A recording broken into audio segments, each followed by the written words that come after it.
Vivir la vida de nuestros sueños puede llegar a ser la mayor realización personal que podemos alcanzar. Lograr nuestras metas y alcanzar, pues bueno, todo aquello que nos proponemos. Hoy queremos hablaros de un emprendedor al que se le cumplen todos los sueños. Él es emprendedor e inversor, todo esto en serie.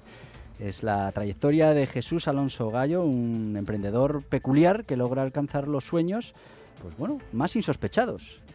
Jesús Alonso Gallo ha desarrollado una carrera durante los últimos 35 años trabajando en empresas diversas como director de marketing y director comercial, pero también ha creado 4 empresas como emprendedor, vendiendo 3 de ellas y bueno, 2 a grandes multinacionales, ¿no? Dropsoft a Electronic Arts y Restaurantes.com, conocida por todos, al grupo Michelin.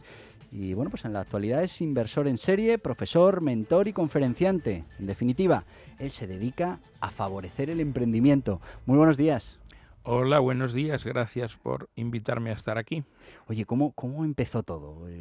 ¿Siempre habías sabido que lo tuyo era emprender o la Sí, vida te llevó? en realidad, pues dicen que hay emprendedores que nacen y otros que se hacen. Yo, desde chiquito, tenía la ilusión de no recibir ayuda por parte de mi padre y que el dinero que hubiera en el bolsillo lo hubiera ganado yo. Y eso me pasaba desde muy pequeño. Entonces, siendo menor de edad, ya estaba inventando cosas para Fíjate que ganar a dinero. mí eso me parece algo interesantísimo en la educación de nuestros hijos. Y yo debo también agradecer a mi padre que cuando efectivamente uno necesitaba dinero le decía, pues ponte a trabajar.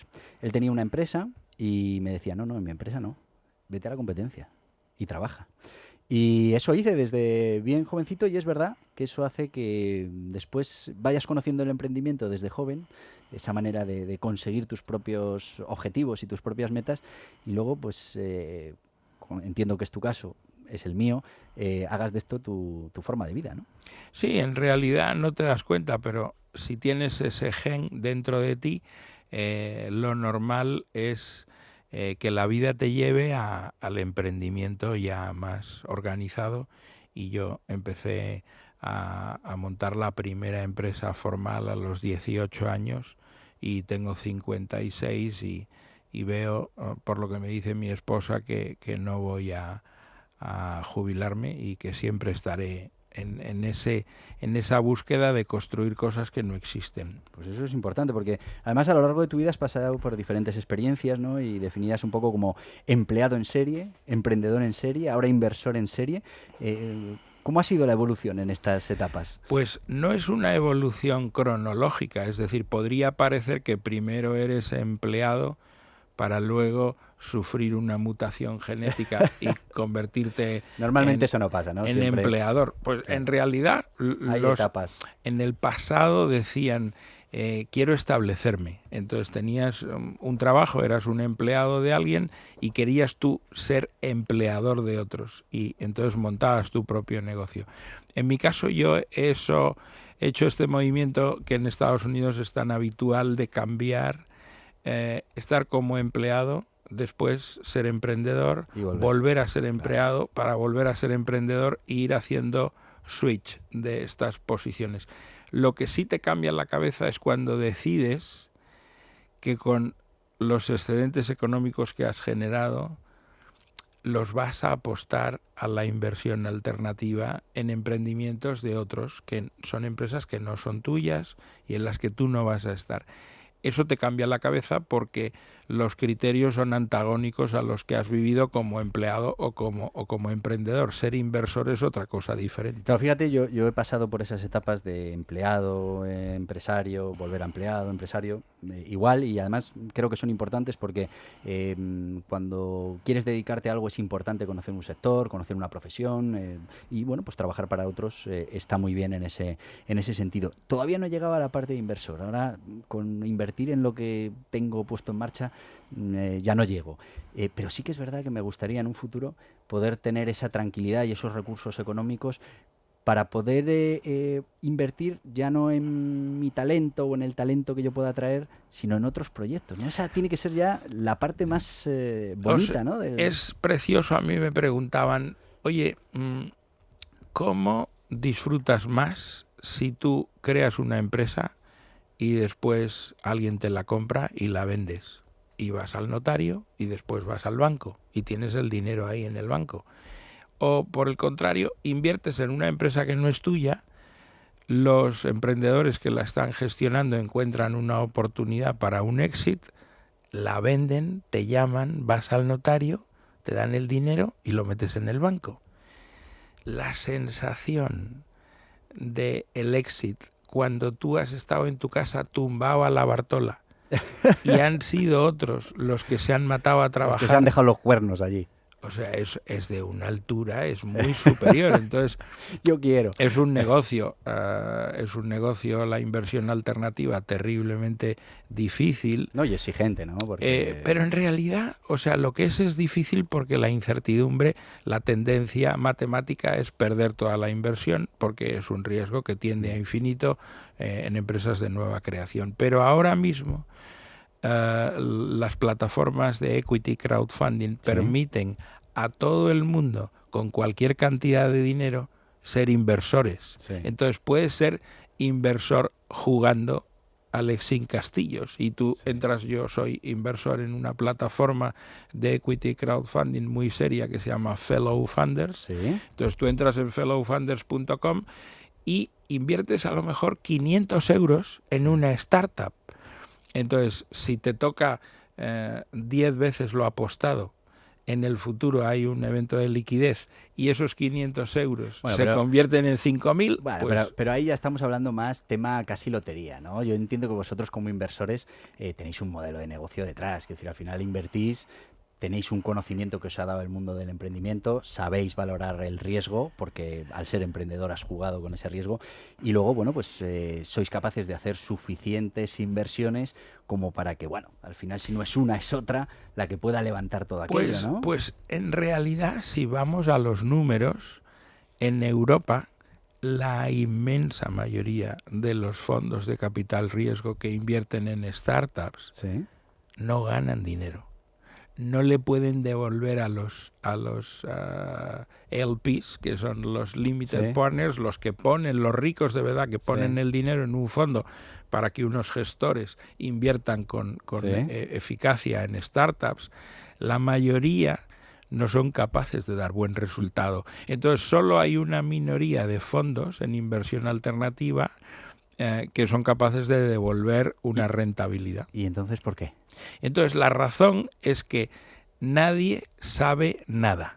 Eso está clarísimo. Entonces tú dices, ¿por qué yo voy a acertar? ¿Por qué voy a ser más listo? En realidad lo que hay es, digamos...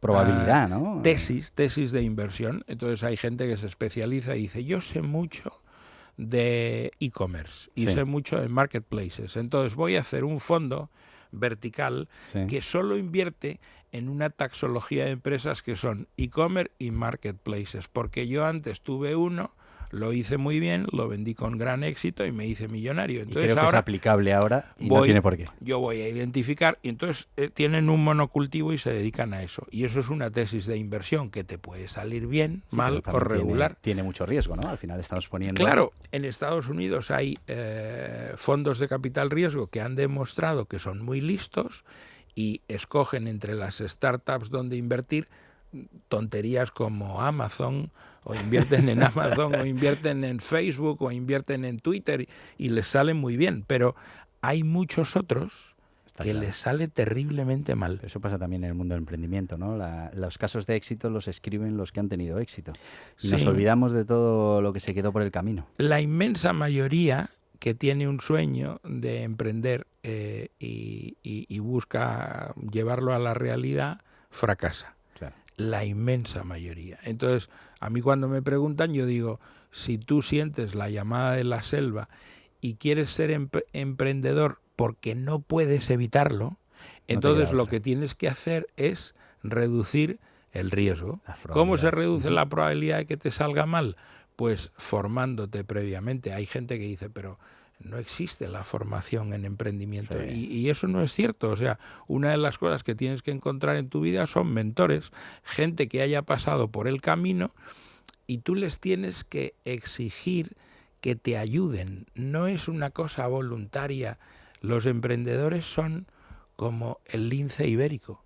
es un animal en peligro de extinción. Entonces, si tú eres un lince ibérico, pues tú vas a los demás y les pides ayuda. Les dices, soy un emprendedor, ayúdeme usted. Y eso de pedir ayuda no es nada malo. Es decir, todo el mundo está deseando ayudar al prójimo. Claro. Y yo veo siempre el vaso medio lleno y le recomiendo a la gente que pida ayuda. Eso tiene que ver con tu último proyecto, el Moai Mentoring, un programa para ayudar a emprendedores, ¿no? Consiste en eso. O sea, Moai Mentoring está pensado, basado en dos cosas. La teoría de las inteligencias múltiples de Howard Gardner, Sí. Y por otro lado el concepto de los grupos Moai, que viene de Japón, del archipiélago de Okinawa, donde grupos de personas que tienen un interés común se reúnen y se ayudan hasta la muerte. Entonces toda su vida van a ese Moai. Ahí hay una tradición preciosa que es traer un sobre con una cantidad de dinero y cada vez que se reúne el Moai le dan todos los sobres a una persona del grupo y le dicen, toma, este dinero por si algún día vienen mal dadas, que tengas aquí un fondo. Y entonces se reúnen a comer con la misma filosofía de los españoles y se ayudan. Lo que yo trato de hacer en Moai Mentoring es ayudar a la gente que tiene un sueño que no está escrito en papel a llevarlo al papel. Los que ya lo han llevado al papel a convertirlo en realidad. Y les acompaño y les empujo durante medio año para que lo consigan. Mi compromiso es al 100%, entonces si alguien después de ese proceso entiende que yo no le aporté valor, me puede pedir que le devuelva el dinero y yo se lo devuelvo. Entonces es una garantía. Una buena garantía. Como el Corte Inglés. Pues la verdad es que ha sido un placer charlar con Jesús Alonso Gallo. Yo me estaría aquí toda la mañana. Y bueno, pues consejos muy importantes para nuestros emprendedores, para que bueno, pues sepan lo importante, lo hemos recordado aquí muchísimas veces, que es la información, que es la formación, que es la motivación, que es ese espíritu positivo y que es también esa capacidad que tenemos que ir desarrollando de gestionar nuestras propias incertidumbres, nuestros riesgos, para ser capaces de conseguir nuestros objetivos, que pueden ser un emprendimiento, una empresa, pueden ser cualquier cosa en la vida. Así que darte las gracias, Jesús Alonso, por estar aquí hoy con nosotros, pero también por ayudar a todos los emprendedores. Y bueno, pues esperemos que nos puedas acompañar en otras oportunidades para que entre todos hagamos lo que intentamos en este programa, que es difundir toda esa mentalidad emprendedora y que, como bien decías, ese emprendedor deje de ser un animal en peligro de extinción. Muchas gracias, ha sido un placer.